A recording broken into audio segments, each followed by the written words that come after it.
Hello everyone, welcome to our channel SM Edusphere.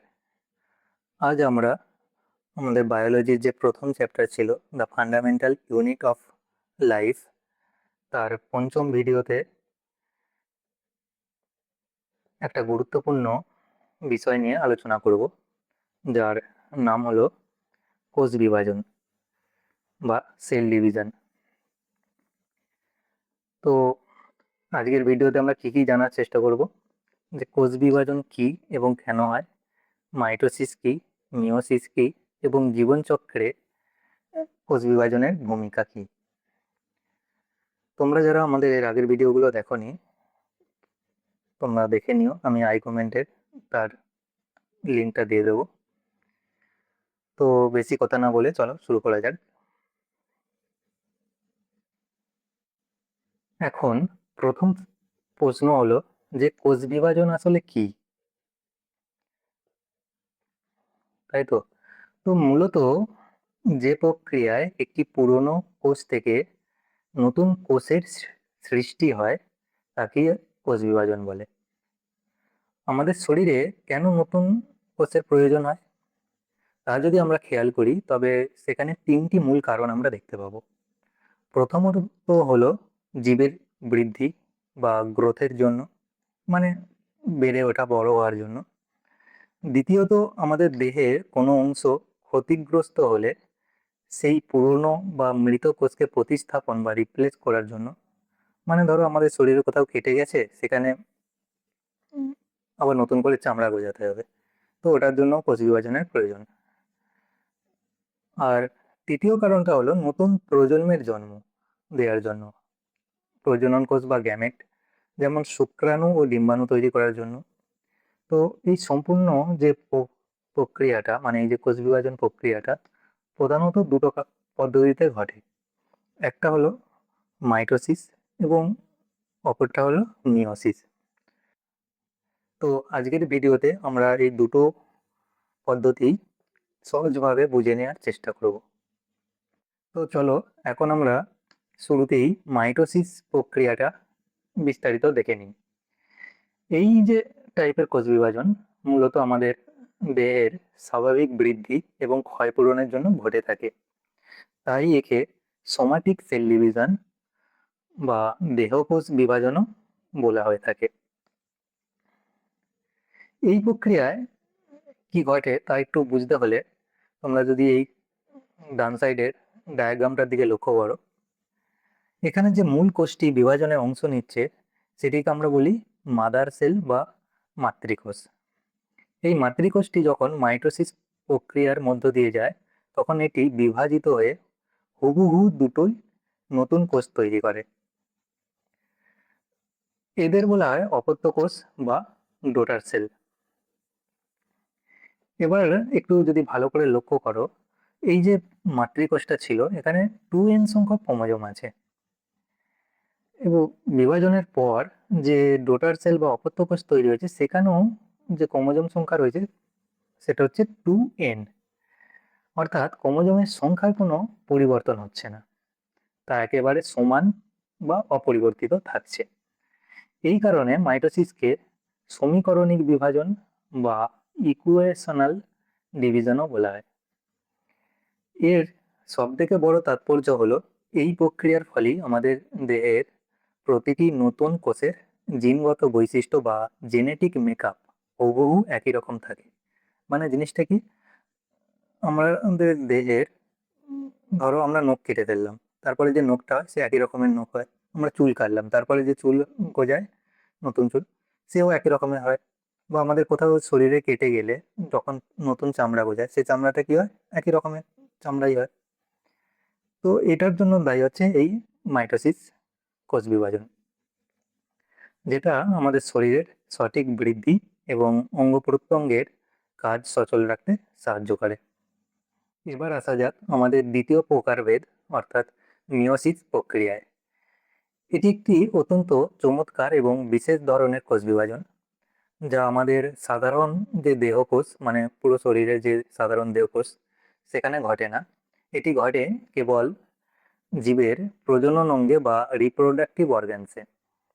যার মূল উদ্দেশ্য হলো গ্যামেট বা জনন কোষ তৈরি করা। ঠিক আছে,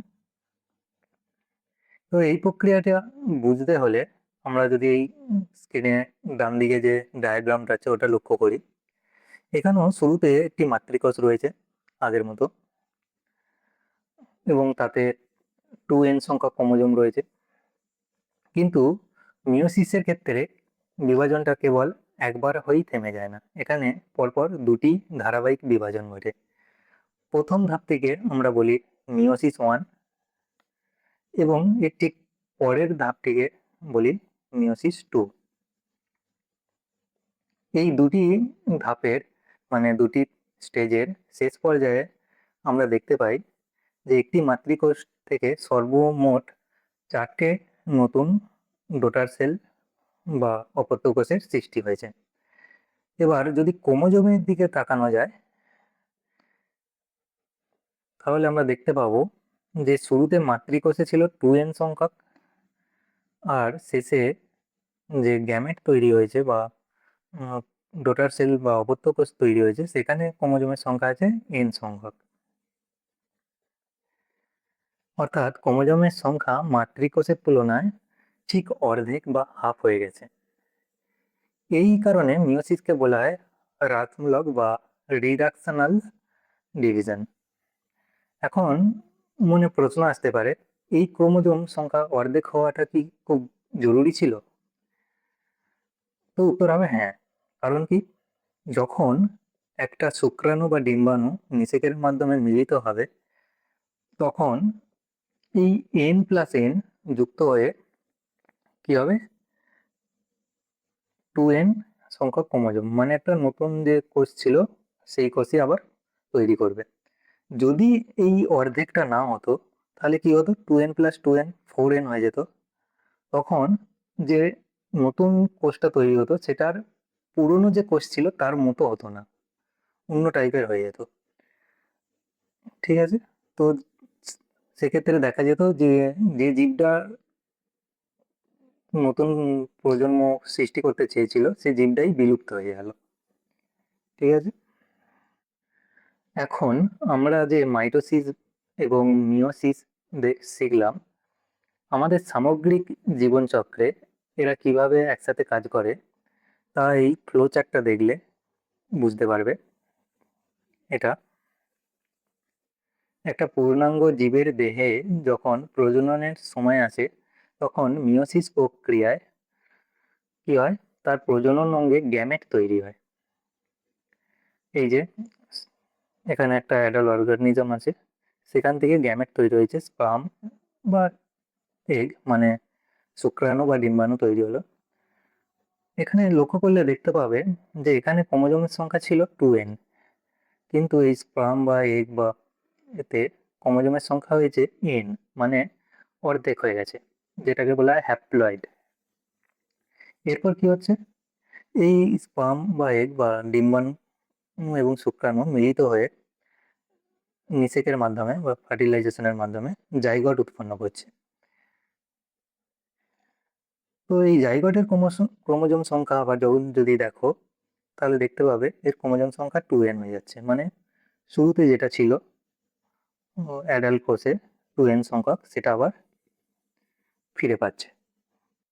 এবার এই একটি মাত্র কোষ বা জাইগোট থেকে কিভাবে একটা পূর্ণাঙ্গ শিশু বা বিশাল জীব তৈরি হবে সেটা একটা বড় প্রশ্ন রয়ে যাচ্ছে।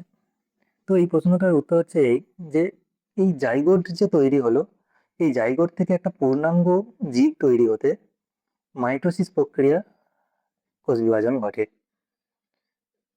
এবং যার ফলে কি হয়, কোটি কোটি জীব সৃষ্টি হয় এবং আগে গিয়ে জীবের বৃদ্ধি ঘটে এবং একটা পূর্ণাঙ্গ জীব বা অ্যাডাল্ট অর্গানিজম আমরা পাই। অর্থাৎ বংশধারা টিকিয়ে রাখতে হলে মিয়োসিস দরকার, আর সেই জীবনকে বড় করে তুলতে হলে মাইটোসিস দরকার। এখন ভিডিওর শেষ দিকে আমরা কম্পিটিটিভ এক্সামের জন্য একটা কুইক রিভিশন বা তুলনামূলক সারসংক্ষেপ দেখে নেব, যেটা পরীক্ষায় অ্যাকচুয়ালি কিছু এমসিকিউ প্রশ্নের উত্তর দিতে সাহায্য করবে। তোমরা যদি চাও তো এটা স্ক্রিনশট নিয়ে রাখতে পারো। তো এখন আমরা পার্থক্যগুলো দেখে নিই।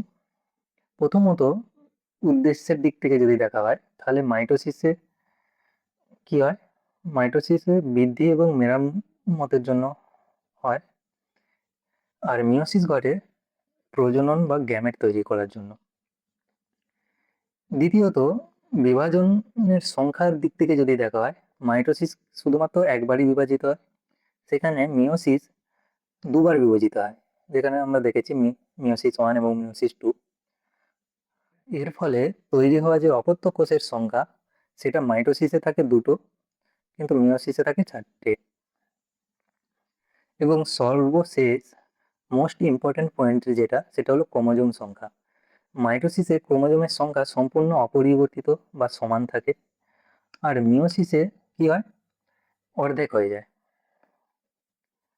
তো এখন আশা করি তোমাদের কাছে জিনিসটা ক্লিয়ার হয়েছে। তো সেল ডিভিশনের জন্য, কম্পিটিটিভ এক্সামের জন্য এটুকুই যথেষ্ট। বিশেষ করে যে আরআরবি, এনটিপিসি, এসএসসি লেভেলে যে সমস্ত এক্সামগুলো হয়, তার জন্য এটুকুই যথেষ্ট। কিন্তু ক্লাসে মানে যারা ক্লাস 9-এ পড়ছো তাদের জন্য আরও একটু ডিটেলসে পড়া দরকার, বিশেষ করে কোষ বিভাজনের যে প্রসেসগুলো রয়েছে মিওসিসের, যেমন প্রোফেজ, মেটাফেজ, অ্যানাফেজ, টেলোফেজ, ওই প্রসেসটাও জানা খুব জরুরি। ওটা আমরা একটা সেপারেটলি আলাদা ভিডিওতে জানার চেষ্টা করব। তো এই পর্যন্ত যদি ভালো লেগে থাকে তাহলে অবশ্যই তোমরা লাইক করো, বন্ধুদের সাথে শেয়ার করো, এবং আমাদের চ্যানেলে নতুন হয়ে থাকলে সাবস্ক্রাইব করে দেও। তো দেখা হবে পরবর্তী কোনো একটা ভিডিওতে। ততক্ষণ পর্যন্ত টাটা, thank you, and have a nice day.